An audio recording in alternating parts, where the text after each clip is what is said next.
Well, initially there is a theater play. It's called Lucifer. It's, I think, 17th century play, a Dutch play from a Holland writer called Gust van Gondel. But of course, it's even, I think, only known to really Flemish part of Belgium and especially Holland. And it's a play that is about the fights between the angels and the fall of Lucifer. Yeah. But it's very different than the film we made, but I wanted to refer to it. La gente en la antigüedad alcanzó la cumbre en su conocimiento. Después vinieron los que eran conscientes de la existencia de las cosas. There is a strong relationship with the cosmogony and the heaven and the hell. What was the thought behind this choice? Well, when you make these kind of choices, you have to watch out that you don't make let's say symbolic work. Yeah. So first of all, I work from my feeling, and you have a circle, and that means that you have a different laws that changes the whole storytelling and the way you place the actors. And so you make a lot of choices that are necessary for a circle. And all of a sudden you start to see that indeed some things we did are corresponding to some things that I have been reading about or things that I saw afterwards. But it's not necessarily that it started that I wanted to refer to things. Okay. But of course, I mean, working in a circle, there's always, I mean, you try to translate paradise to the image, and by putting it into a circle, well, you in a way you look like the Earth from space, Yeah. or you look it through a microscope. Yeah. It's the same form, and that's nice to level that distance out. And of course, there's indeed by doing that, I want to create a link between micro and macrocosmos. Yeah. Because I think those two are linked, especially in this story actually. Sin embargo, no podían diferenciarla. Mamá, ven.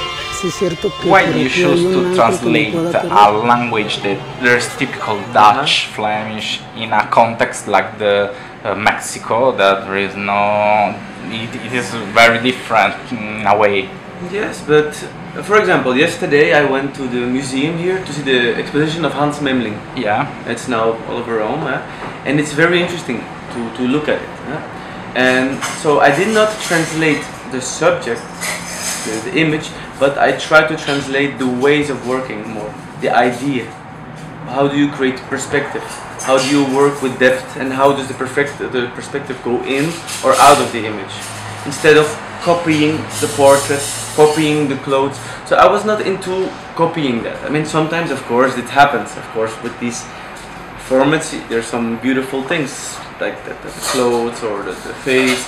But this is really by accident. I think we were more looking into approaching this story in a Renaissance idea, to work with mirrors. Don't forget that those painters were the first ones that started to working with optics as well when they were painting. Yeah, sure.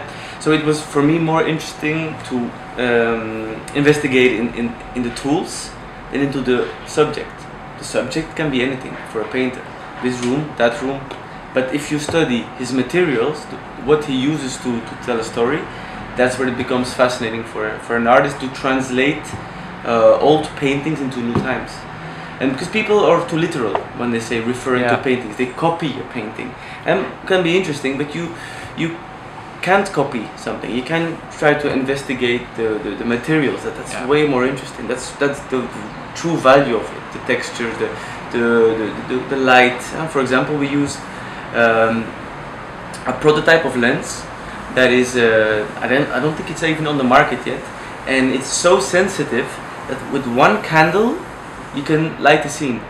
It's also in the film, and that's why, for example, the lenses are too sensitive, and you see there's a glow, kind of a glow around the actors, and that's because it captures too much light.